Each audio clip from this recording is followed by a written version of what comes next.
Hi critters! Welcome to the Sacramento Zoo. Today we're going to go in and we're going to see these giraffes up close, learn about the adaptation, and even get to feed some of them. Wait, it's all about me today? Yes, Kenya, if you want to say it's all about you, we're just covering giraffes. Oh, about time you take my ideas into consideration here. So Curious Critters surely adapt. All adapt giraffes. Kenya, that's not what Curious Critters... Oh, we still talking. Let's go! Wait, Kenya, hold on! Guys, did you know there's free candy? Wait, where did everybody go? Kenya, wait for me!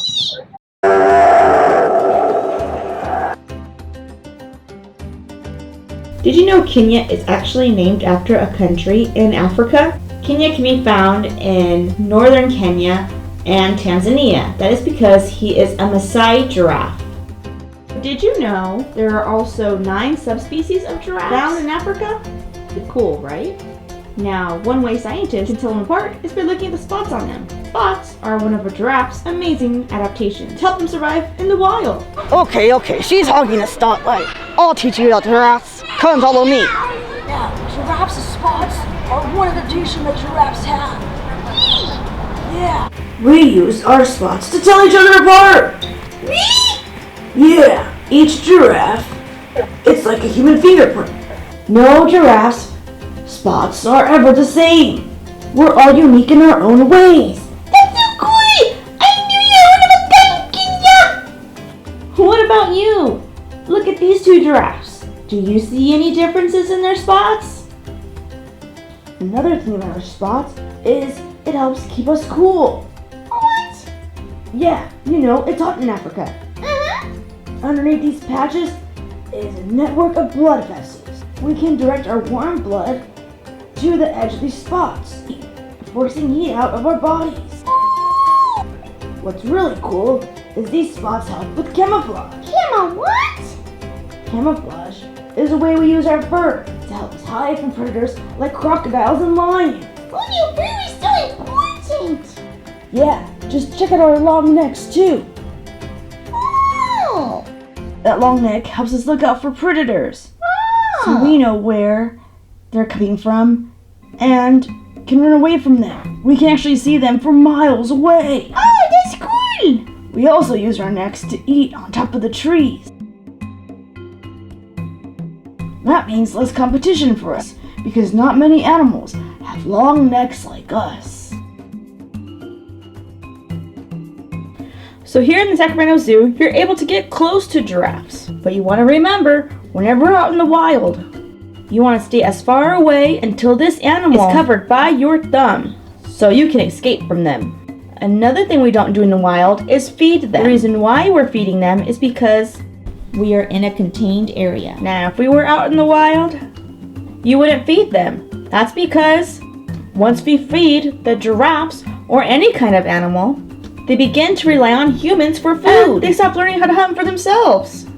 So it's very important for a wildlife lover to make sure you don't feed wild animals. But this day is a very special case because we are in the Sacramento Zoo and they're used for educational purposes. I mean, when else can you feed a giraffe so close? Another great adaptation of a giraffe isn't on the outside, but is inside its mouth. Its tongue. Look at the way the giraffe eats its food. See how it grasps with its tongue to hold that food? It's almost like having an arm for a tongue. Did you know a giraffe's tongue is 20 inches long? That's as long as from my arm down to my thumb. The zoo is helping us feed these guys with lettuce. But in the wild, giraffe's favorite fruit choice is the acacia leaves. They use those tongues to help get them around the thorns of their favorite food. Giraffes are herbivores, and that means they only eat plants. And they eat 75 pounds of food a day. That's like drinking 30 gallons of milk in one day. Ew, that's gross. I'll stick to my leaves. Look! Did you see? The giraffe's tongue is purple! That's right. Not only does our tongue help us get to those crazy hard leaves, but also it's purple because it acts like sunscreen to protect our tongues from getting sunburned. Which is great because in Africa it's really hot And if you're herbivores and you're eating a lot, you want to protect your tongue from getting sunburned. Yeah. Look how black that is. Could you imagine if our tongues were like giraffes?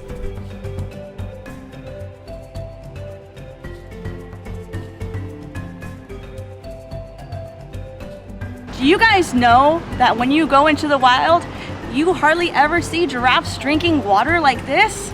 That's because of their great adaptation of eating plants. Because they're herbivores, they get a lot of their water from the plants itself. They can go several weeks without drinking water. For us humans, we only go out without water for 1 whole week. How cool is that? Do you know giraffes are called keystone species? Key what? Keystone species. That means they're very important to the environment. And if they were to be gone, it could change the whole structure in the environment. What do you mean? Well, take a look at this Jenga. Imagine each block is a plant or animal. Now, if we were to take out one of these, plant or animal, the structure of the environment stays the same. Okay. But what if you were to take out a very important piece, like this? It broke! Exactly, and that's what happened with keystone species too. Once they're gone, the whole environment is no longer structured, and it's changed. Oh! And that's how giraffes are in Africa. What do you mean? Well, remember when I told you they eat off of acacia leaves? Mm-hmm. Well, when they do that, they also help pollinate the acacia flowers. Oh! Which helps acacia trees have babies, so more can grow in the savanna all over the area. That's so cool! And that creates habitat for other creatures to live in. Wow! See, so Kenya is really important.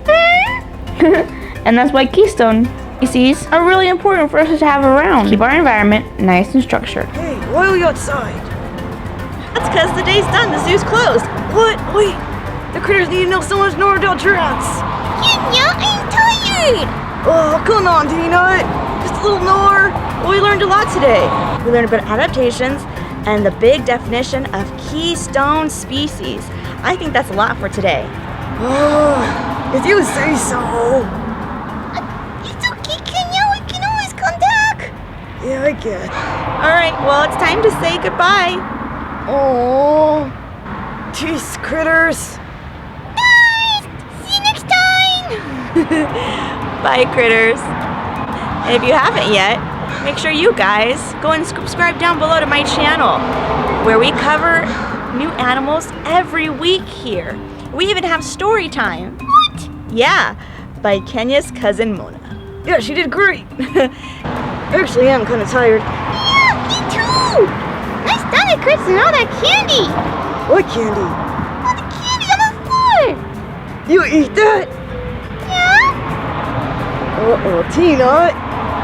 Oh, you don't feel good. Come on, brother, let's go home. Oh, no. Oh no.